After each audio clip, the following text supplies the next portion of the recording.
quarantine, state of emergency, shelter in place. This is truly an unprecedented situation. This virus doesn't discriminate. It attacks everyone. COVID-19 has battered the global economy. I want every American to be prepared for the hard days that lie ahead. Causing the worst recession since the Great Depression.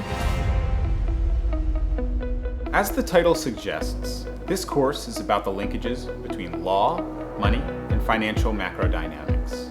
The law provides a governing framework for money and finance to even exist in the first place.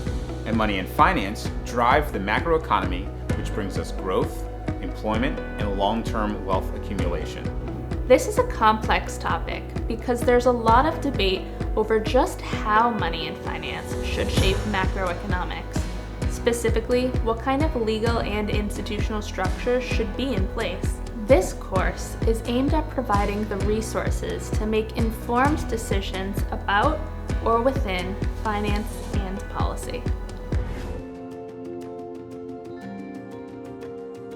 Bob Hockett and I had the chance to meet each other back in 2012 and 13 when I was running a think tank at the Global Interdependence Center in Philadelphia. And I commissioned him to co-author a paper on private debt. He reached out to see if I might be able to write that paper. So I basically produced that pretty quickly. For whatever reason, I tend to be pretty fast once I know what I want to write. He wrote a beautiful paper. We became friends, not just professionally, but personally. I think that sort of cemented our sort of alliance because it was a very sort of Macaulay-esque paper, I guess you could say. And he visited me in 2015, and on a Sunday afternoon, we said, let's create a course together. We just sat down in the kitchen one morning and just wrote out an entire syllabus. I think we got 12 weeks worth of specific topics to cover, along with probable readings for each of those topics. We literally created a multidisciplinary course in macro, because that's our love affair, is multidiscipline macro, where you're using economics and finance and law and the study of human behavior.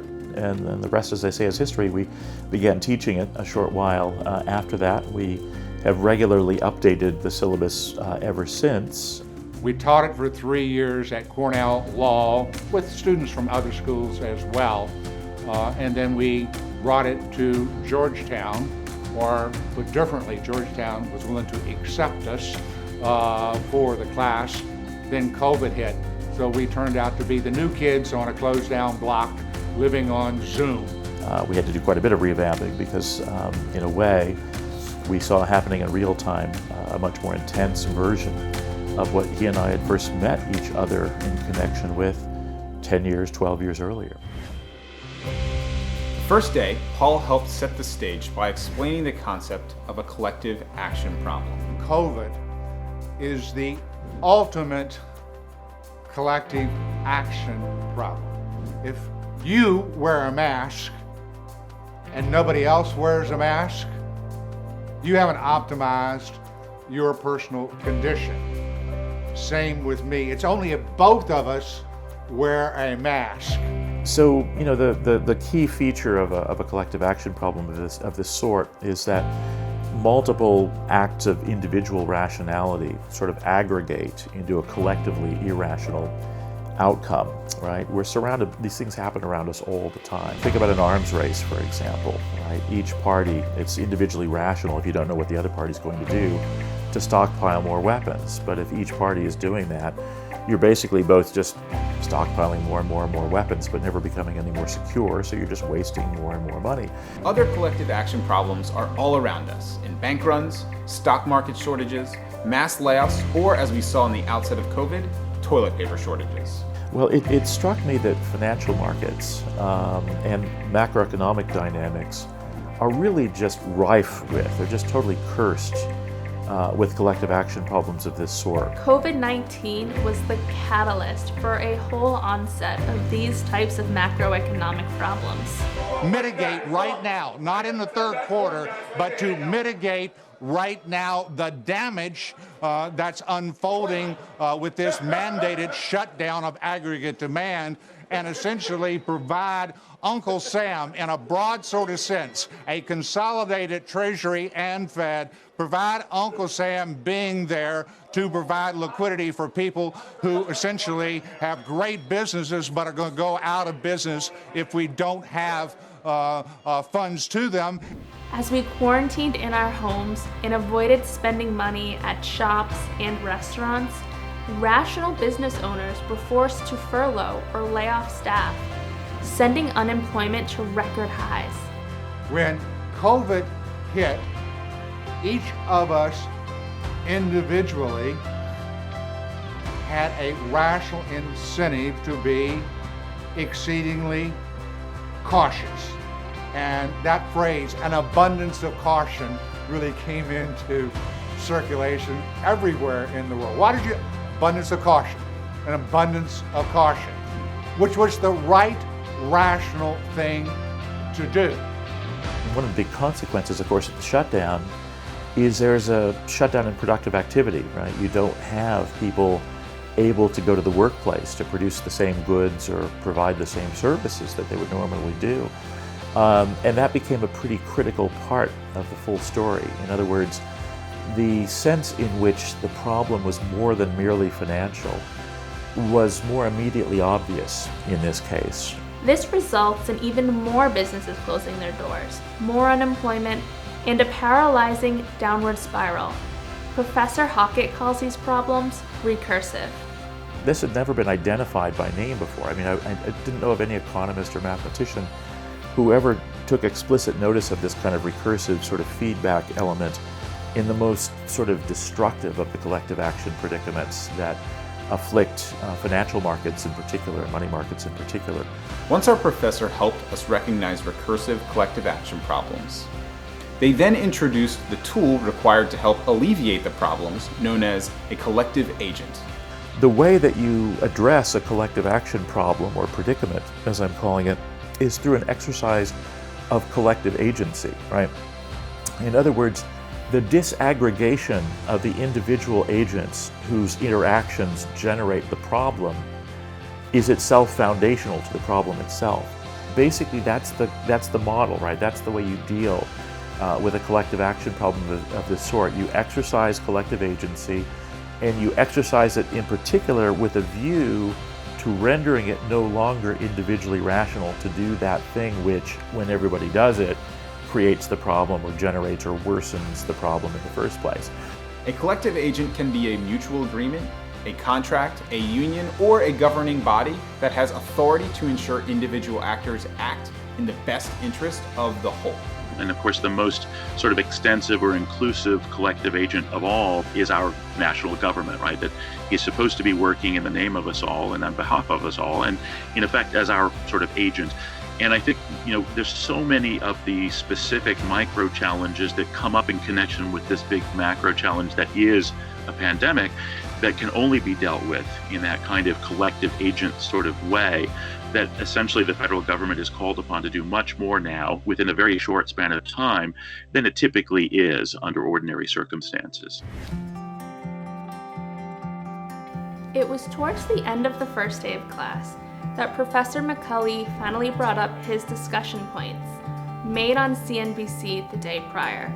So right now, we're one step away from helicopter money. We're seeing great cooperation between the Fed and Congress and the administration. I think the next logical step should be for Congress to allow the Fed to give Treasury a line of credit so as the Treasury can spend money as they should, including money into people's pockets as being discussed in the next round of stimulus, without having to go to the market and borrow, essentially run an overdraft on their account at the Fed. We are facing a dramatic liquidity crisis due to a forced recession, and we needed the Federal Reserve and the U.S. Treasury to work in tandem in order to keep the economy a going concern. I am pleased to join you today to discuss the critical steps that the Department of Treasury and the Federal Reserve have taken over the last 6 months to provide economic relief to the American people, as well as to provide liquidity to the credit markets, business, and households. we are fully committed to getting every American back to work as quickly as possible. The Federal Reserve, along with others across government, is working to alleviate the economic fallout. We remain committed to using our tools to do what we can for as long as it takes to ensure that the recovery will be as strong as possible and to limit lasting damage to the economy. While lawmakers debated how the government should intervene, we had a similar discussion in our classroom, and this led to one of my favorite moments in the course. A unique aspect of the COVID crisis was how it highlighted the dark underbelly of capitalism prevalent in US society, as the shutdown was uniquely harmful to low-income families and small business owners. While the economy demanded helicopter money, Capitol Hill had a tough time grappling with just giving money away. There's some things that capitalism can't do, that our collective agent called our government has to go the other direction to keep the collective action problem from being recursive going down the plug hole. A classmate of mine made a comparison to citizens staying at home as soldiers doing their part to fight an invisible enemy. It was a metaphor that resonated well with the group. And 2 days later, Professor Macaulay made his We Are at War appearance on CNBC. We are at war. Our country has to think in terms of being on war footing. And essentially, the American people are being drafted in fighting this war, fighting this virus, by being told to stay home. So you can look at the unemployed as unemployed, or you can look at them as draftees into a war against the virus. The Federal Reserve and the United States Department of Treasury have two distinct responsibilities. The federal government, through the power of the Treasury and action of U.S. Congress, sets fiscal policy, spending the money it raises through taxes and borrowing to run a country.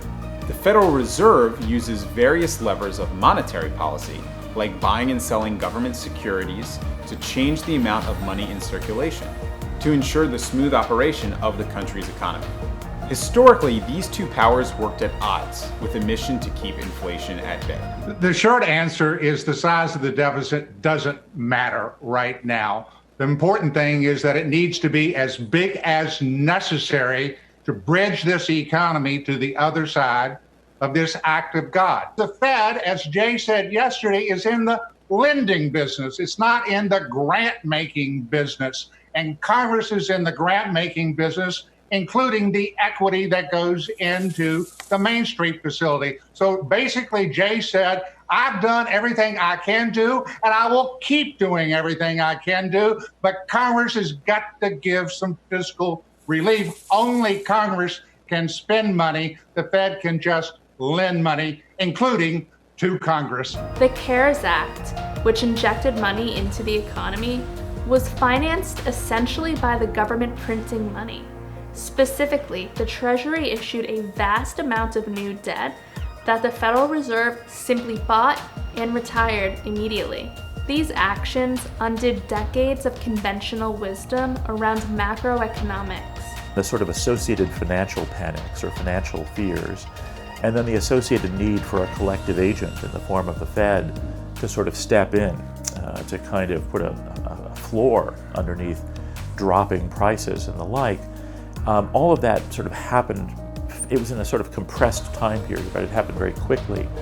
It represented a paradigm shift, or as Professor Macaulay likes to say, it was the breakdown of the church and state separation. We have this separation of church and state between monetary and fiscal policy, and we have this deflationary shock. We need to take steps which requires congressional action to essentially run Treasury and the Fed as a consolidated balance sheet. The Treasury and the Fed got into a marriage. This marriage became official on the 23rd of March when Chairman Powell said the Fed would basically buy an unlimited amount of Treasury bonds and the government-backed mortgage bonds, and whatever was necessary to support the smooth market function. Those who were able to read the tea leaves knew this was a turning point. The new policy didn't put a number on the bonds the Fed would buy, a tacit nod to the idea that it could buy unlimited amounts. So essentially, what we're doing is having Treasury provide the equity piece into a special purpose vehicle that can be levered to the sky by the Fed. So essentially, the Fed is becoming the prime broker for Congress. This was the same day that Professor McCulley went on CNBC and called a bottom to the markets. Final question, will this work? I think it will, yes. Within days of the marriage being consummated, President Trump signed a $2 trillion economic rescue package into law. Even more important was that the bill addressed Main Street, the small business owners and low-income workers, in addition to Wall Street. Did it work? It sure did. The fiscal stimulus financed by the Fed's balance sheet effectively calmed markets, stopped businesses from collapsing, and protected household incomes. A collective run for the exit had led to a 30% decline in the S&P. The collective agency stepping in was the catalyst for a V-shaped recovery. Moving forward, it is important to note that we haven't eliminated the role of Federal Reserve. It is just that its main job now is to become an enabler of fiscal stimulus by keeping longer-term public borrowing cheap, even as deficits soar.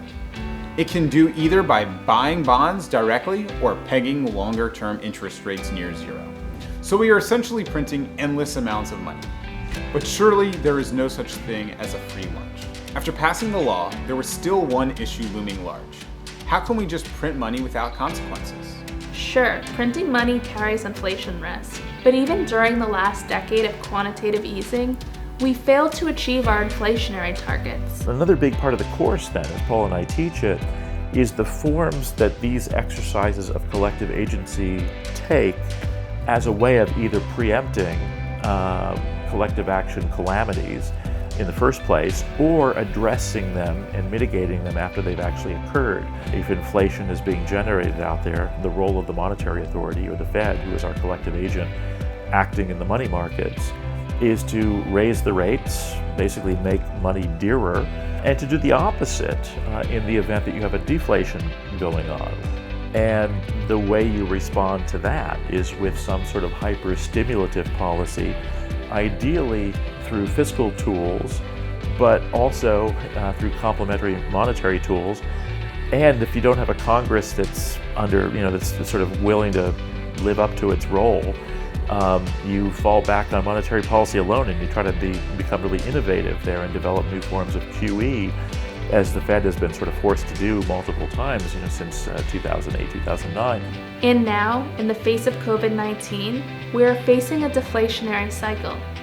What is clear is that the old paradigm looked tired. COVID-19 has provided a rethink of the interlinkages between law, finance, and macrodynamics, and should be seen as an opportunity.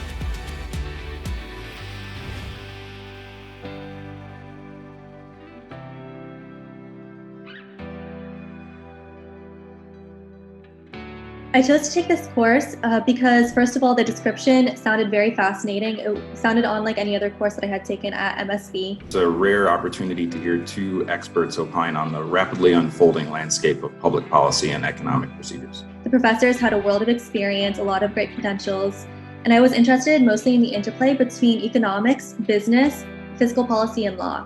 As a portfolio manager in an RIA, registered investment advisory firm, that's very important to what I do and the decisions I make. Our thought basically was that you couldn't be deep in any one subject unless you sort of covered all of them and their interrelations to one another. Because in effect, what's deep in every subject is precisely the point at which it links up with the next subject. So we figured that basically to go deep, you kind of have to go wide, sort of paradoxically here. I appreciate this course because it was a class not about walking away with hard skills at the end of it, but more about gaining insight into the greater macroeconomic environment.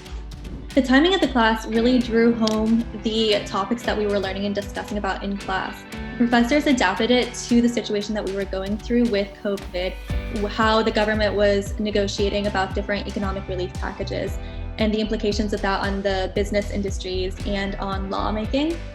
What COVID brought home is an enduring reality, is that democracy is about solving collective action problems, about solving problems that markets cannot solve. So my main takeaways were that understanding macro analysis and concepts are key to understanding micro. Second, that collective action can solve paradoxes of aggregation. And third, that monetary policy isn't the fourth branch of government. We were able to kind of put forward a complete picture, you might say, of a macroeconomy, right, from the very top all the way down to the sort of micro foundations. And we were hoping that the students would sort of learn a lot more that way than they would learn if they simply took, let's say, a law course on contracts or a law course even on financial regulation, and that they would learn a lot more also than they would if they simply took a course on financial institutions and markets at a business school, or a course on monetary economics in an economics department. So our hope in the course was to sort of draw that out, right, to kind of make plain to students the sense in which the law itself is foundational to finance and money on the one hand, and then the sense in which finance and money on the other hand were foundational to macroeconomic dynamics or macroeconomic fluctuations. The main takeaway from the course was that economic policy has completely shifted, and the orthodoxies of a separation of church and state, meaning the Federal Reserve and the Treasury, has essentially been completely altered, where now they're functioning as one. Another really cool thing about this course is the community that it built. All the students and the teachers as well made a WhatsApp and still communicate with each other regularly through the WhatsApp months after the course ended. Between class sessions, we formed a WhatsApp group, and Paul and I would just share with the entire class, the latest clip of him on CNBC or the latest link to my latest Forbes column. And I think that the students kind of, got a charge out of that. Certainly we did. We really enjoyed it because it kind of felt like, watch, we're not just saying this to you guys, we're saying this to other people too. We really mean it. The concepts that we're learning in class are very applicable to what was going on in the world at the time. I think everyone at MSB should take this class because it applies to every single industry and business, and it's unlike any other class that you're ever going to take. You should take this course because Professors Hockett and McCulley are not just super informed and experts in their field, they're really animated, really engaging, and every topic you discuss is really timely and relevant to things happening in the real world. It's a multidisciplinary world. COVID was a multidisciplinary problem, and we're dealing with it as a society. And we're going to be dealing with it for a long period to come. So I think this course is a really good foundation for understanding the transformation our society will be experiencing in the years ahead. To put it most simply, capitalism and democracy are redefining their relationship in a post-COVID world.